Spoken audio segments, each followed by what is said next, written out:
आपने हमारे पूर्व वक्ताओं से कई विषयों पर चर्चा करने का काम और उनका संवाद सुनने का काम किया। पार्टी की ओर से हमारे नेता, आपके नेता, राष्ट्रीय अध्यक्ष श्री लालू यादव जी और हम लोग के नेता उप मुख्यमंत्री श्री तेजस्वी यादव जी और प्रदेश अध्यक्ष भाई जगदानंद जी ने हम लोगों ने बैठ करके ये तय किया कि आज जो देश में जो हालात है, जो हालात से देश में आर्थिक बर्बादी की ओर जा रहा है, सामाजिक समरसता टूट रही है, धार्मिक जो हमारी गंगा जमुनी संस्कृति थी वो संस्कृति आज खत्म होने का काम हो रहा है। इसलिए हम कार्यकर्ता जो हमारी सबसे बड़ी पूंजी है, क्योंकि राष्ट्रीय जनता दल जो बड़ी इमारत है उस इमारत के नींव के ईंट है आप लोग, और जिस इमारत का नींव का ईंट कमजोर होगा वो इमारत कभी भी खड़ा नहीं हो सकता है। इसलिए हम लोगों ने तय किया कि हम अपने नींव के ईंट को और मजबूत करने के लिए जो वहां पर थोड़ा जंग लग गया है उस जंग को हटा करके इतना मजबूत करने का काम करें कि कोई भी दुष्कर्मी हमारी इमारत की ओर बुरी नजर देखना चाहे तो हमारा नींव इतना मजबूत है कि इमारत की जो बड़े बुर्ज है उसको भी कोई झोंका होने वाला काम नहीं करेगा। और ये तय होगा आप सबके बदौलत, क्योंकि आप नहीं रहेंगे राष्ट्रीय जनता दल का कोई पदाधिकारी, कोई मंत्री, कोई संतरी, कोई विधायक वो महत्वपूर्ण नहीं है। महत्वपूर्ण है आप जैसे लोग, और आप जैसे लोगों की महत्ता ही हमारे लिए सबसे महत्वपूर्ण है। हमने इसलिए आपसे बात कही कि बड़ा दुख के साथ कहना चाहता है, आप लोगों ने तो बड़ा अपने अधिकारों की बात कही, मैं बात कहूंगा, दुख नहीं मानिएगा। मीटिंग के बाद जब मैं अपनी बात खत्म कर लूं तब कोई बात, उस पर अलग अलग हमसे बात करने का काम कीजिएगा। लेकिन दुख इसलिए इस राज्य में, इस जिले में जो हमारी बूथ कमेटी है, हमारा बूथ कितना है 1032, लेकिन आपकी बूथ कमेटी बनी है 687। क्या हम सरकार में और यहाँ चुनाव में हम मजबूती करने का काम कर सकते हैं? हमारे पास सैनिकों की संख्या अपार है, लेकिन सैनिकों के पास हथियार नहीं रहेगा, हम किस बल पर लड़ने का काम करेंगे? इसीलिए हम लोग आपके बीच आए हैं। साथियों, बीएलए बड़ा महत्वपूर्ण, मैंने कल भी चर्चा कर रहे थे, कुछ साथी थे, हमारे यहाँ सिर्फ 67% बीएलए बना है, सिर्फ 67%। एक बूथ पर अगर एक भी कमी हो गई वो बूथ हमारा 0 हो जाएगा। अगर आप 33% सीटों पर अगर हार हो जाएगी तो क्या चुनाव आप जीत पाएंगे? और जब चुनाव नहीं जीत पाएंगे तो आज भारतीय जनता पार्टी, भारत जलाओ पार्टी के खिलाफ बोल रहे हैं कि ये हमारी देश की संस्कृति को खत्म करने का काम कर रहा है, हमारी समाजवाद को खत्म करने का काम कर रहा है। गांधी, लोहिया, जयप्रकाश और अम्बेडकर के संविधान को समाप्त करने का काम कर रहा है। क्या उससे लड़ने का काम करेंगे? कदापि नहीं कर पाएंगे। आप बहुत बड़ी बड़ी भूल बोलते हैं, लेकिन जब आपने सीने पर हाथ रख करके सोचने का काम कीजिए कि क्या कारण रहा, क्या बीएलए 67% बना? बीएलए का क्या काम है आप जानते हैं? बीएलए का काम है बूथ पर ईवीएम का वोटर लिस्ट, अभी वोटर लिस्ट में नए नाम जुट रहे हैं, कहा गया है और सच्चाई है, कोई ऐसा बूथ नहीं है जहां 80 नए युवा, लगभग 80 लोग नए युवा नहीं जुटे हैं।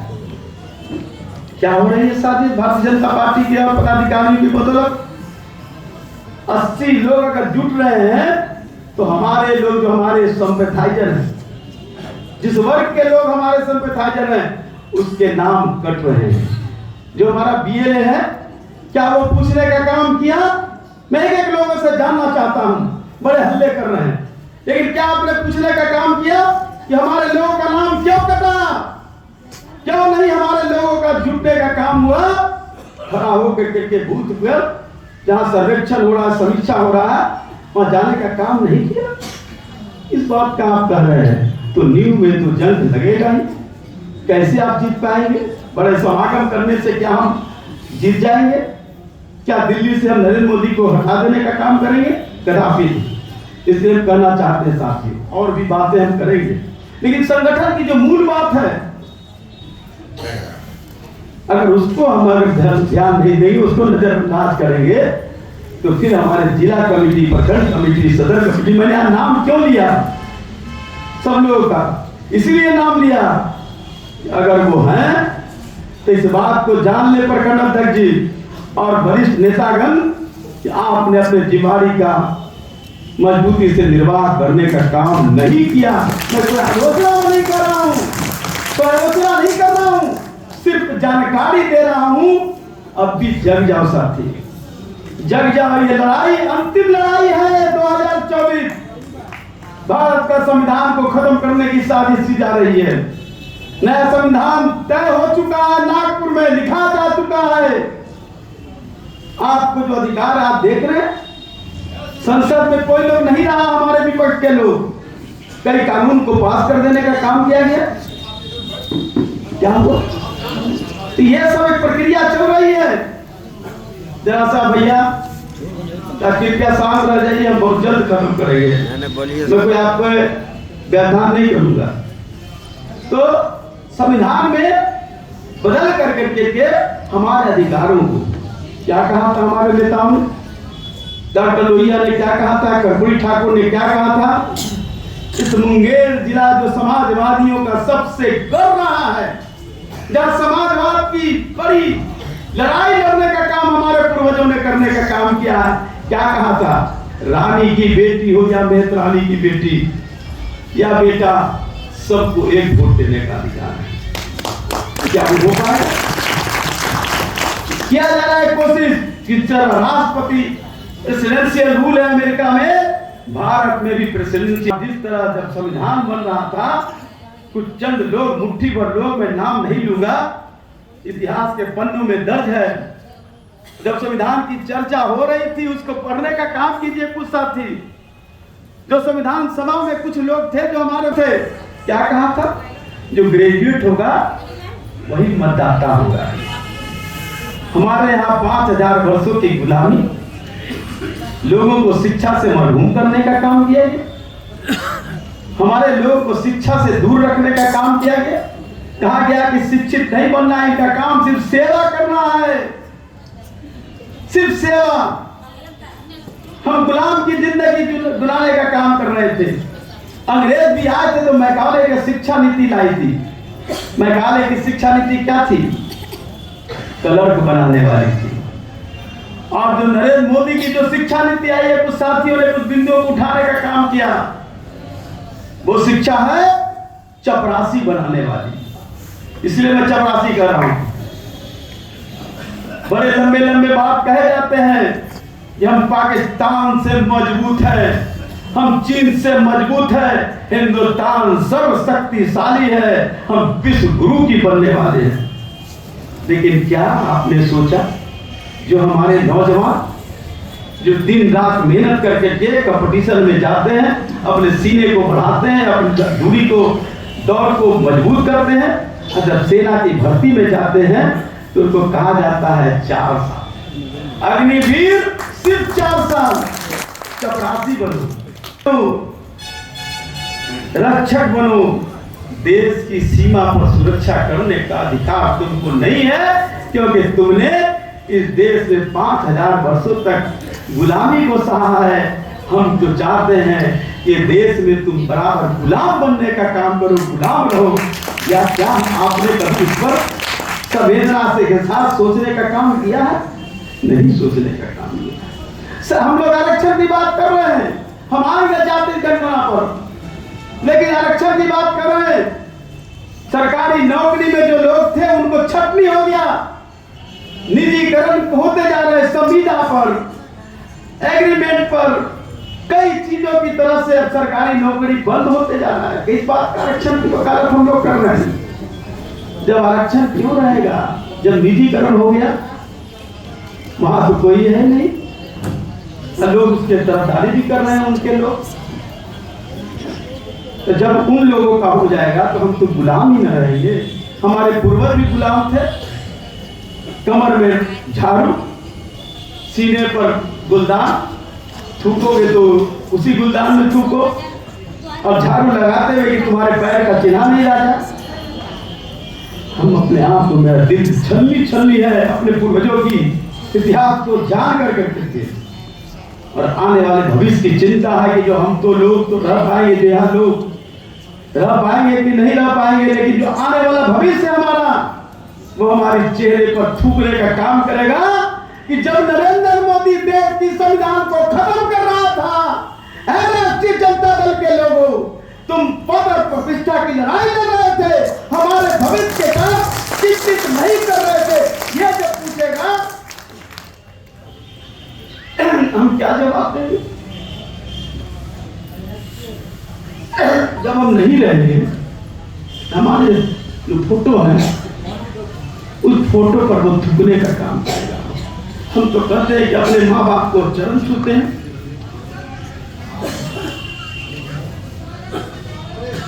चरण छूते हैं, लेकिन वो अपने भविष्य के प्रति घृणित व्यवस्था को देख कर करके हमारे साथ न्याय नहीं करेगा, बल्कि हमको अपमान और उपहास करने का काम करेगा।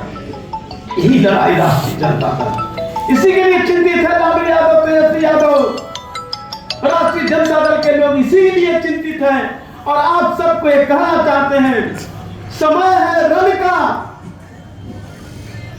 मिलना चाहिए सम्मान, मिलना चाहिए, लेकिन समय की तकाजा को भी समझना चाहिए। हम तो सैल्यूट करते हैं राष्ट्रीय जनता दल के आप तमाम लोगों को। है कोई माइकल लाल, है कोई राष्ट्रीय पार्टी, राष्ट्रीय क्षेत्रीय पार्टी जिसके कार्यकर्ता 15 साल 18 साल तक सरकार में न रहते हुए भी भूखे रह करके अपमान सह करके भी राष्ट्रीय जनता दल के परचम को खड़ा करने का काम करते रहा है? कोई जिससे हमारे दल के आप तमाम लोगों की ये ताकत है, इस ताकत के आधार पर क्या हम सम्मान के लिए करते हैं? मौका आएगा। हमने कहा था, तेजस्वी यादव ने 2020 में जब चुनाव लड़ रहे थे, आप लोगों ने भी उसमें प्रचार में थे, क्या कहा था? पढ़ाई लिखाई कमाई सिंचाई दवाई सुनवाई और कार्रवाई, ये हमारा एजेंडा था। और उसके साथ कहा गया था सरकार बनने के साथ 10 लाख लोगों को नौकरी दे। हम गठबंधन बनाए, गठबंधन के पीछे हमारा उद्देश्य था तेजस्वी यादव, लालू यादव का, कि भारतीय जनता पार्टी जो धीरे धीरे हमें नासूर करने का काम कर रही है, इसको पहले बिहार से खदेड़ने का काम करो। हमने गठबंधन किया, हम 80 लोगों की पार्टी, जो मुख्यमंत्री बन सकता था उसने कहा कि नहीं, कौन मंत्री बनेगा कौन मंत्री नहीं बनेगा, मुख्यमंत्री बनेगा मुख्यमंत्री बनेगा, ये मेरे लिए सवाल नहीं है। सवाल है जो हमारा घोषणा पत्र है, जो हमारा एजेंडा है, उसके साथ हम कोई समझौता नहीं करेंगे। और नीतीश कुमार के नेतृत्व में हम लोगों ने सरकार बनाने का काम किया। सरकार बनी, पहला काम क्या हुआ? जातीय जनगणना की बात, जो हमारा एजेंडा था। लोग कहे कि राष्ट्रीय जनता दल के लोग तो जात पात करते हैं, मैं पूछना चाहता हूं, जात पात कौन लोग कर रहे हैं?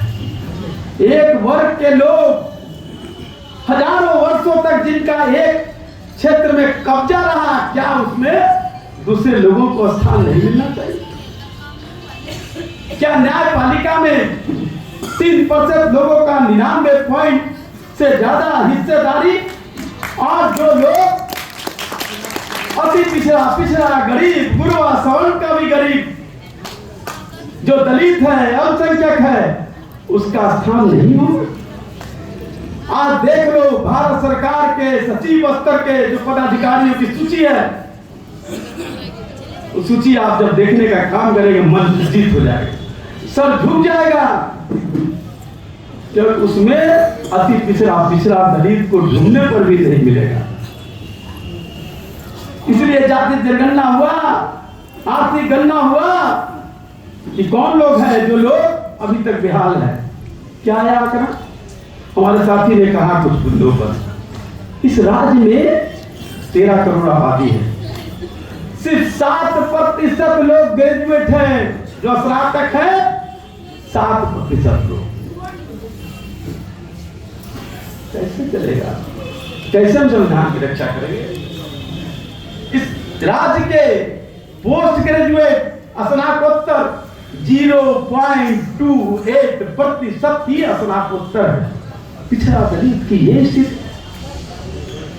हम मंदिर पर चर्चा नहीं करेंगे, इसलिए नहीं करेंगे, बहुत लोग चर्चा करना हमारे लिए वो महत्वपूर्ण नहीं है, लेकिन हम इसकी चर्चा करेंगे कि मंदिर के अंदर बैठा हुआ जीविकोपार्जन करने वाले कौन वर्ग के लोग हैं और मंदिर के बाहर कटोरा लेकर के खड़ा कौन वर्ग के लोग हैं? कौन लोग हैं जो सड़कों पर खड़ा तरसते रहता है कि कुछ पैसा मिल जाए ताकि हमको पीने की पानी और थोड़ा सा रोटी मिल जाए? ये सवाल है साथियों। मत चर्चा करो धर्म की। धर्म की चर्चा इसलिए नहीं हम करना चाहते हैं क्योंकि हमारा धर्म है कर्म। स्वामी विवेकानंद का कल जयंती है 12 जनवरी। क्या कहा था शिकागो में? कर्म ही धर्म है। और महाभारत में श्री कृष्ण ने भी कहा था कि कर्म ही धर्म है। और कर्म क्या है? सेवा। सेवा ही कर्म है और कर्म ही धर्म है। तो हम तो चाहते हैं कि सेवा करें, और तुमने धर्म की परिभाषा में सेवा की जगह प्रोफेशन बना दिया, व्यवसाय बना दिया, व्यापार बना दिया। लेकिन हम उन बातों को नहीं छूना चाहते हैं। इस राज्य में जो आंकड़ा आया है 99.98% लोगों के पास कंप्यूटर नहीं है। हम वैज्ञानिक की ओर जा रहे हैं, हम संचार नीति के बढ़ाने के पर जा रहे हैं। हम देखना चाहते हैं दुनिया छोटी हो गई है कंप्यूटर में, लेकिन हमारे लोगों के पास 99% लोगों के पास कंप्यूटर नहीं है। आपका बेटा, हमारा बेटा जो झोपड़ी में बैठा हुआ है, वो टकटकी लगाता है, प्रतिभा है हमारे लोगों में। प्रतिभा नहीं होता किसी मुंगेर के कर्ण का किस तरह छल करने का काम किया गया सूत पुत्र के नाम पर, किस तरह एकलव्य के साथ छल करने का काम किया गया। तो हम तो कंप्यूटर के द्वारा दुनिया को समझना चाहते हैं, लेकिन हमारे लोगों के पास 99.98 के पास कंप्यूटर ही नहीं। और इस राज्य के क्या है? मनरेगा का मजदूरी जो स्किल्ड है उसको है 368 रुपया, और जो अनस्किल्ड है उसको है 348 रुपया। यानी एक दिन में 348 और स्किल्ड को 368, 248 और 368। लेकिन क्या अभी आंकड़े आए हैं? 6000 रुपया सिर्फ यहाँ के लोगों की मासिक आमदनी है, यानी 200 रुपया लगभग प्रतिदिन। मनरेगा के मजदूर को 248 और स्किल्ड को 368, और हमारे लोगों को सिर्फ 200 रुपया। और कहते हो कि 80 करोड़ लोगों को हम मुफ्त अनाज दे रहे हैं। अगर मुफ्त अनाज दे रहे हो कोई भीख नहीं। हमारे बच्चियां, यहाँ का रिकॉर्ड है पूरे भारत का, 33% जो बच्चे हैं कुपोषण के शिकार हैं। यहाँ बैठी हमारी मैया लोग, बैठी हमारी बहना लोग, आंखों में झांकने का काम करो, आंखें पीली हो चुकी है। और उस गांव, उस टोले में, उस झोपड़ी में जाकर करके जरा देखने का काम करो। आंखें पीली, पेट सूख करके पीठ एक हो गया। जब गर्भवती होती है तो बच्चा विकलांग पैदा होता है। हम इतने भोले हैं कि भगवान को दोष देते हैं। भगवान का दोष नहीं, व्यवस्था का दोष है, देश को चलाने वाले लोगों का दोष है कि हमारे पास इतनी साधन नहीं रहा, हमारे पास पौष्टिक आहार नहीं रहा, क्योंकि जो बच्चे पैदा कर रहे हैं वो विकलांग पैदा हो रहे हैं, तो दूसरे के शिकार है। क्या कहा था भारतीय जनता पार्टी ने? 2 करोड़ लोगों को प्रति वर्ष नौकरी दें। हम इसलिए बात को कह रहे हैं कि तेजस्वी यादव ने कहा कि 10 लाख लोगों को नौकरी देंगे, इसने कहा कि प्रति वर्ष 2 करोड़ लोगों को नौकरी देंगे। 10 साल हो गए, 30 करोड़ लोगों में क्या 1 करोड़ लोगों को भी नौकरी मिली? तथापि नहीं मिली। लेकिन तेजस्वी यादव जो आपका नेता, आपका भाई है, समझौता नहीं किया पद के लिए, और उसका निर्णय ये हुआ अभी तक 6 लाख लोगों की नौकरी मिल चुकी है। कोई देश में कोई ऐसा राज्य, क्या है वो भारतीय जनता पार्टी की राज। जो गुजरात, जो ब्रांड गुजरात अभी हो रहा है, यूएई के राष्ट्रपति आए, राष्ट्राध्यक्ष आए। गुजरात ने कभी एक दिन में 1,20,000 लोगों को नियुक्ति पर बांटने का काम किया। ये अपना इतिहास है, इसलिए कि हमारा नेता ईमानदारी से उस विषय पर, उस संविधान पर और उस राष्ट्रीय जनता दल का जो घोषणा पत्र है उसके प्रति संकल्पित रहा। लात मारा पदों के लिए, लेकिन फिर 13 तारीख परसों 1 लाख से ज्यादा लोग की नियुक्ति होने वाली है। हमने अपने वादा को निभाने का काम किया है, क्रम में चल रहा है। और उसने तो 2 करोड़ की बात कही, बड़े दम से बीजेपी के लोग करते हैं, भारत जनता पार्टी क्या करते हैं। हम विश्व के 5वें नंबर के अर्थव्यवस्था में आ चुके हैं। बड़ी अच्छी बात है भाई, अगर अर्थव्यवस्था में 5वें नंबर पर आ गए हो तो विश्व बैंक का रिपोर्ट है इस देश में 205 लाख करोड़ के कर्ज के नीचे दबे हैं। इस मुंगेर के टिटिया बम्पर हो या तारापुर हो या मुंगेर हो या किसी सुदूर इलाके के भी जो लोग हैं, आज बच्चा पैदा हुआ है उस पर 1,48,000 का कर्जदार है हम सब लोग, हर व्यक्ति। और हम कह रहे हैं कि विश्व के हम 5वें नंबर पर आ गए हैं। हंसना और गाल फुलाना दोनों नहीं चलेगा, दोनों नहीं चलेगा। एक तरफ 80 करोड़ लोगों को भूख तलाश देकर के भिखारी बनाना चाहते हैं, उसको योजना ऐसा नहीं बना रहे कि जो स्वावलंबी बने, नौकरी कर सके, रोजगार कर सके। लेकिन आप भीख की रूप में आप 80 करोड़ लोगों को अनाज दे करके और कर्जदार बना करके कहा गया। हम लोग बचपन में थे, पढ़ते थे, एक राजा था, एक नवाब था जो कर्ज लेकर के और मस्ती करने का काम करता था, बड़े बड़े जलसा करने का काम करता था। मैं तो ये देख रहा हूँ बहुत सारे जलसे हो रहे हैं, होने वाले हैं। आगे किसी भी प्रधानमंत्री लक्षद्वीप में जाकर के समुद्र का स्नान ले रहे हैं और दूसरे तरफ हम कर्जदार बने। ये कतरी करनी और हमारा कतरी करनी। लालू यादव जब मुख्यमंत्री बने थे झोपड़ी में जाने का काम करते थे, उन गरीबों को स्वाभिमान जगाने का काम करते थे। हमारी बहन ने कहा, हमारे साथी ने कहा, बकरी चराने वाले, भैंस चराने वाले, गाय चराने वाले, कपड़ा धोने वाले, जो गरीब गुरबा का पढ़ना लिखना सीखो।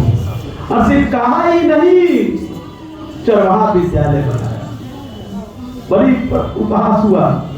लेकिन उसी चरवाहा विद्यालय को विश्व में सबसे ज्यादा प्रशंसा भी मिली। हमारे नेता लालू यादव को सम्मान मिला अमेरिका में, फ्रांस में, कई राष्ट्रों में।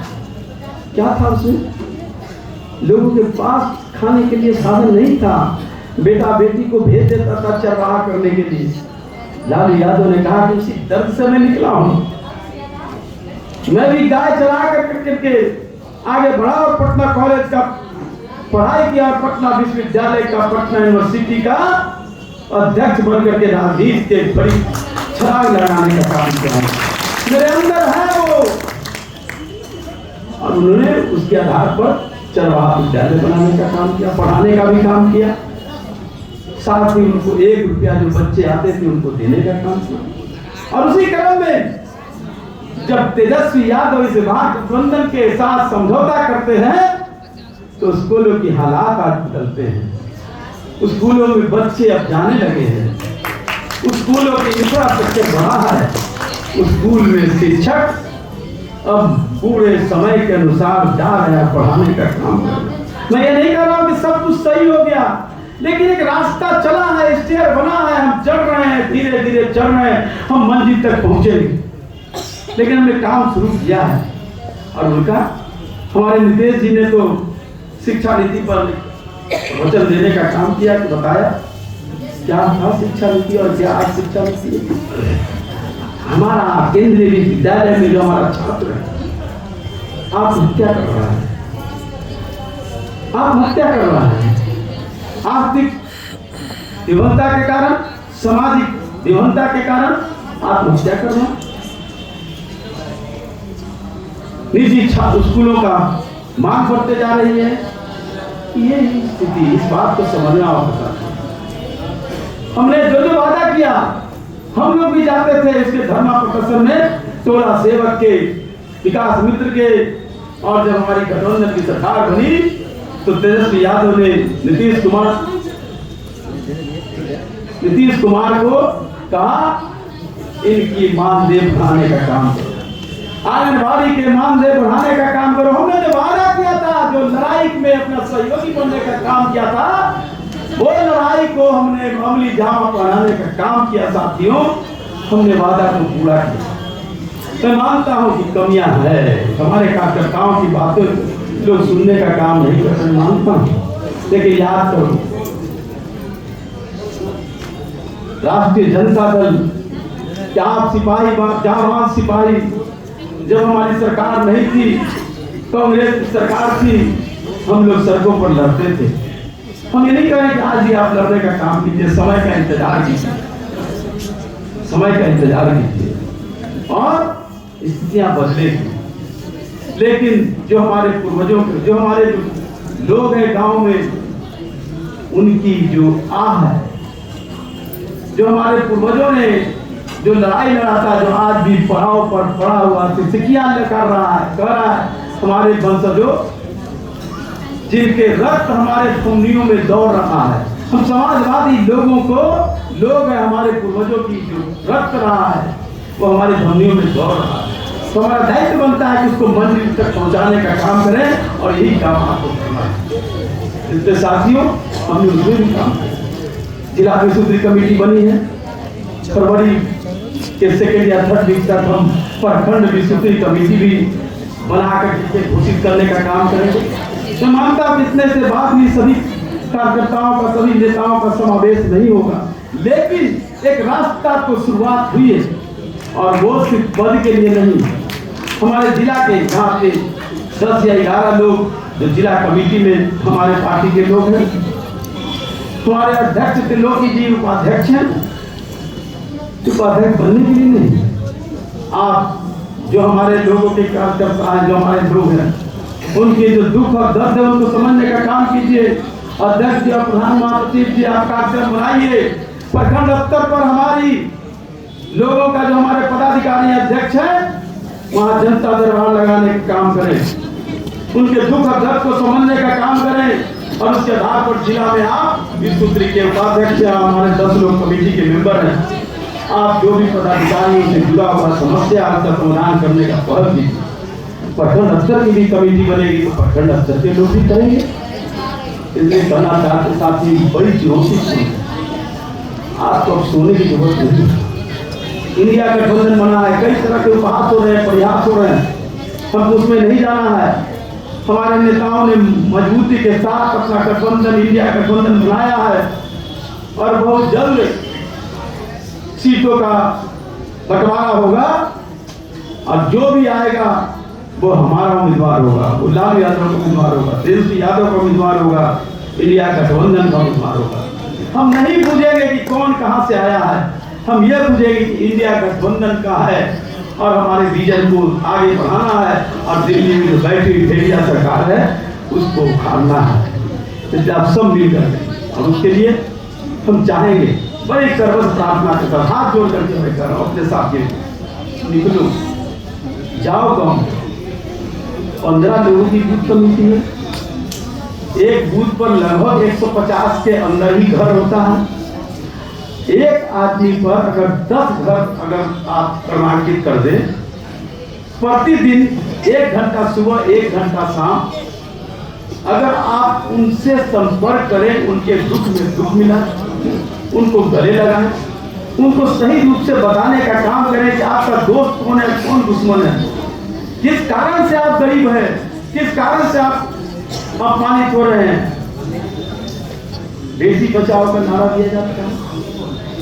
हमारे आपके, हमारी पार्टी के खेल मंत्री जितेंद्र राय ने फैसला किया, तेजस्वी यादव के नेतृत्व में, तेजस्वी यादव के नेतृत्व में और नीतीश कुमार की अगुवाई में कि हम खिलाड़ियों को मेडल लाओ, नौकरी पाओ का क्या मेडल लाओ, नौकरी पाओ। हमने 71 लोगों को 3-4 दिन पहले नौकरी देने का काम किया है लड़कियों को। ये हमारा विजन रहा है, हम विजन पर आगे चल रहे हैं।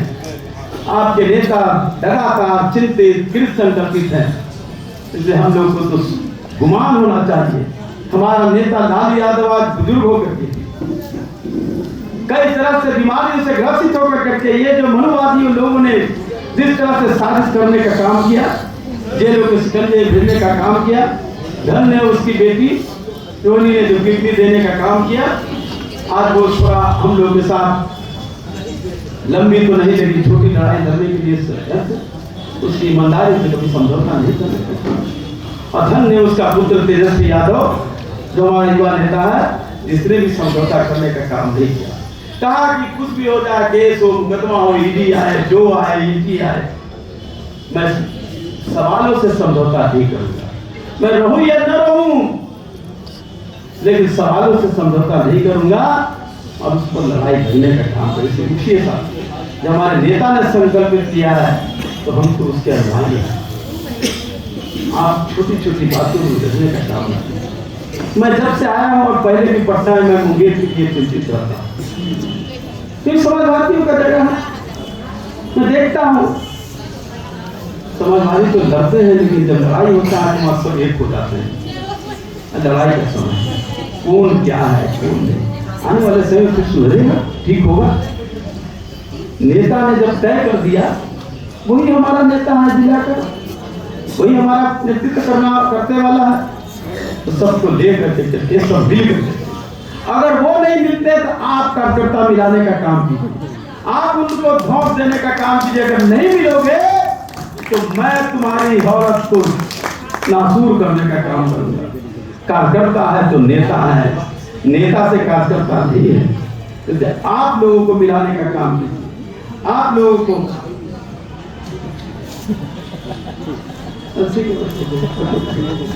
तो इसलिए साथियों, मैंने बहुत लंबी बात कर दी।